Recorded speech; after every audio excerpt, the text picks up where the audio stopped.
Hello, I'm Ben. Welcome to the channel. So as you see in the thumbnail, tonight's video is going to be about quiet quitting. And I'm going to give you my 2 cents on that. So this came from a gentleman named Justin Wright. I found this on LinkedIn, and I agree with the majority of it. The point is, people are calling it quiet quitting now, but there is some key. So this has always been. Okay. This is not something new. But now, with everything being documented so much through emails and constant communication, there are noticeable physical theatrics that take place that do cause alarm. So let's talk about the first cause, or the first sign, and the cause of that sign. So we're going to go down. There's 7 here. There's a sign and the causes. So minimal effort. Employees do only the basics of their job, nothing more.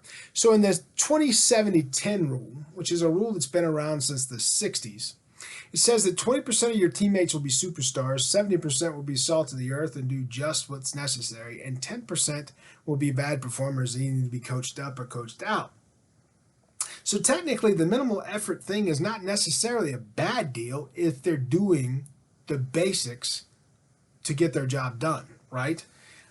Obviously, they're not part of that 20%. They're doing what's necessary to become overachievers or be superstars, but it's still something that may be done to an expectation line, right? So minimal effort. The causes of that are there no growth opportunities. Employees who see no advancement path may disengage. It's not just that. Toxic leadership, limited growth opportunities, lack of appreciation, lack of empowerment, lack of enthusiasm because of any of those pre-mentioned things could all be signs of minimal effort because someone is not motivated to do more. So the causes could be expanded a good bit, but that is part 1 of that quiet quitting. Part 2 is reduced initiative.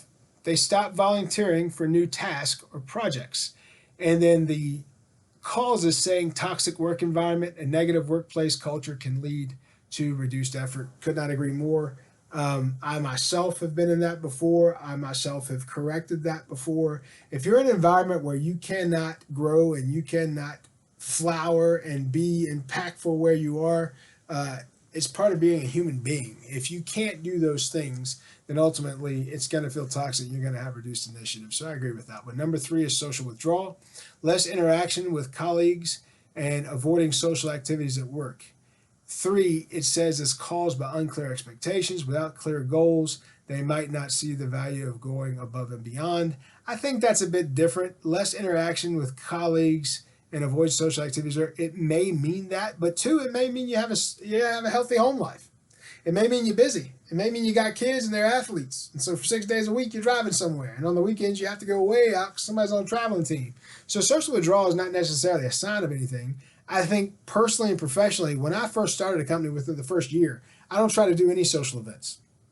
I keep all that to myself. I was asked one time by a boss, hey man, we're going to go over here and have some drinks and everything else. And right then my phone rang. I was like, all right, well, let me take this call and I'll come up and meet you guys. I'll drive separate. I never drove separate. I stayed away because I did not want to know them in that manner at that point. I was too fresh to the environment. I wanted to learn the environment better before I put myself in a position to be shackled to or understood differently than I intended to be. So social withdrawal, it is something to pay attention to if you're a leader, but I don't know if it's only unclear expectations. I think it can be motivated by several different things. Number 4 is less engagement. A lot of these things are kind of repetitive. Participation in meetings and discussions decreases. That can go back up to minimal effort. That can go to reduced initiative. That can go to social withdrawal. It says feeling undervalued. If employees feel that they aren't being paid fairly, they may limit effort. I think that's limited in itself. I don't think it's got anything to do. Some pay can motivate that, but I think empowerment and opportunities to perform and grow and feel like part of something also will create less engagement. So I think the cause is a little weak there, but it is a possible cause. Number 5 is lack of enthusiasm. All these kind of are in the same line, aren't they? They show little enthusiasm or passion for their work or the company goals. Lack of recognition, when they don't feel being expected or appreciated, they don't feel respected or appreciated, they lose motivation. All right, that's a limited view of it. So lack of recognition is probably one, but all those other things we already talked about also would drive a lack of enthusiasm. They show little enthusiasm or passion for their work or their company's goals. Also, if those goals are just lip service, if they ain't real, people aren't going to be very enthusiastic about them for very long. So that's when I talk about company culture and the structure around leadership. If those things don't matter, then keep quiet and don't put it on the freaking wall. Okay? I love when I go to a place and on the mission statement it says all these things, and typically integrity is number 2 and fun's number 6 or 7. Well, here we act with integrity. Well, if you did, you wouldn't have to say that. And if you didn't have to say that, why do you have the risk department that's bigger than your human resources department? Because if you act with integrity, you wouldn't be talking about risk. You'd be doing what's right as opposed to what's the least risk. It's nonsense. So what people put on the wall, and then fun, well, you're going to have fun at work. No, you're not. You're going to make me smile and do all these stupid things and wear some hat on a hat day. But is that fun for me? No, because everyone's idea of fun is something different. So you can't give people that. So lack of enthusiasm can come from a lot of things. One of those things can be lack of genuine situation, and 2 could be lack of recognition. So I don't disagree with this cat. I just think there's more to it. Number 6 is no interest in growth, lack of interest in training, skill development, or career advancement. They say a cause of that is poor management. Ineffective and unsupportive managers can demotivate staff. Agree completely. Poor management can basically crush someone's soul. They're not interested in growth because they know what? This is temporary. I'll be gone from this mother pretty soon is what they're thinking. Because you've already done whatever it took for them to believe you. And what they believe is when you said, I don't value you, you're not important to me, and I don't care, they believe that. So they're not interested in growth because they tried to get it and you didn't let them. Instead of giving them a positive and a negative, when you coached them, you stayed on negative, which is bull because people have good days and bad days. Or you use recency bias. They were going through some tough stuff with a kid or a sick relative, and you decided to hammer on their performance that day, even though they gave you great performance for the last 3 years, but you want to focus on this because it's right now. That's called recency bias. It's poor management, and it's stupid. And people, once they get treated like that, are not interested in growth because they're already looking for something else, and pretty soon they'll move on.